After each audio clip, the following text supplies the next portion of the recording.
नमस्कार, आप सभी का बहुत स्वागत है और मैं हूं आपके साथ मनीष कुमार। क्या किसानों पर खेती का संकट आने वाला है? अगर हाँ, तो किसानों की कम होती आमदनी पर एक और संकट आने वाला है। कुछ मीडिया रिपोर्ट्स और सूत्रों से मिली जानकारियां बता रही है कि इस बार सूबे की डॉक्टर मोहन यादव सरकार ने मूंग की फसल को समर्थन मूल्य पर नहीं खरीदने का फैसला किया है। सरकार नहीं खरीदेगी। इसके लिए सरकार ने कुछ तर्क भी दिए हैं। सरकार का तर्क है कि किसानों द्वारा इस फसल को जल्द से जल्द लेने के लिए अधिक मात्रा में खरपतवार का उपयोग किया जाता है, जिससे इंसानों की हेल्थ माने उनके स्वास्थ्य पर गंभीर असर पड़ता है। इसको देखते हुए सरकार एमएसपी पर मूंग की फसल को समर्थन मूल्य पर नहीं खरीदेगी। सरकार का ये तर्क है। सरकार के इस तर्क से कृषि और आर्थिक नीतियां पूरी तरीके से बेनकाब होती नजर आ रही हैं, क्योंकि सरकार की नीतियां जिस विकास की पुस्तक से निकलती है उसके कवर पेज पर विकास का कोई निश्चित काल नहीं बताया जाता। या तो विकास कभी भी आ सकता है या कभी नहीं आ सकता, या तो विकास अतीत में आ चुका होता है या भविष्य में आने वाला होता है। विकास को लाने वाली पार्टी जब सरकार में आती है तो आर्थिक नीतियां, विकास, किसान के मुद्दे सब गायब हो जाते हैं, सब गौण हो जाते हैं, सब अतीत की बातें हो जाती है।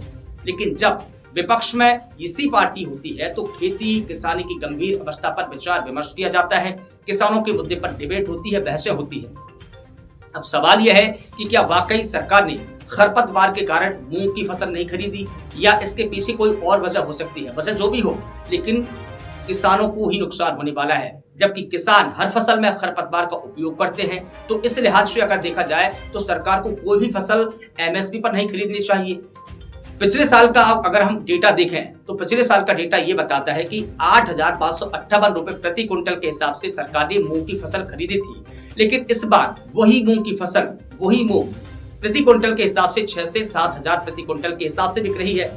यानी किसानों को प्रति क्विंटल पर 1500 से लेकर 2500 रुपए तक का घाटा लग रहा है प्रति क्विंटल के हिसाब से।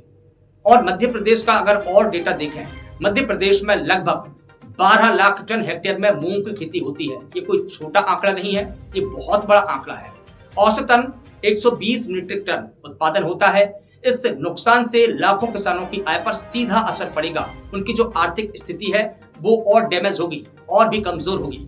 एमएसपी पर खरीद न होने पर किसान मंडी व्यापारियों पर निर्भर हो जाएंगे, जो अक्सर कम कीमतों में फसल खरीदते हैं। आप सभी जानते हैं कि मंडी में जब किसान अपनी उपज लेकर जाते हैं तो व्यापारी किन दामों में उनकी फसलों को खरीदते हैं। इससे किसानों का शोषण और बढ़ जाता है, क्योंकि व्यापारी अपने मनमानी दामों पर किसानों की फसल खरीदते हैं। किसानों का तर्क है कि सरकार ने एमएसपी को हमेशा लागू रखने का वादा किया था, लेकिन मूंग की खरीद बंद करना इस वादे का उल्लंघन है। किसानों का ये भी तर्क है, किसानों का ये भी कहना है कि सरकार ने किसानों का जो मंडी अधिनियम एक्ट है उसका भी उल्लंघन किया है। किसानों ने और भी कुछ तर्क दिए हैं। शायद सरकार को उन तर्कों को सुनना चाहिए, कम से कम सार्वजनिक स्थानों पर नहीं तो बंद कमरे में सुनना चाहिए।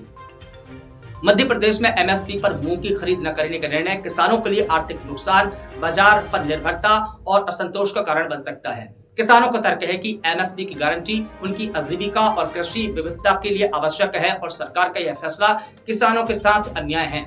अब देखना होगा कि सरकार किसानों के साथ न्याय करती है या अन्याय करती है, क्योंकि हर बार किसान छले जाते हैं, किसान ठगे जाते हैं और सरकार के भाषणों में, वादों में एक ही चीज होती है कि वो किसान हितैषी है और वो भी किसान है।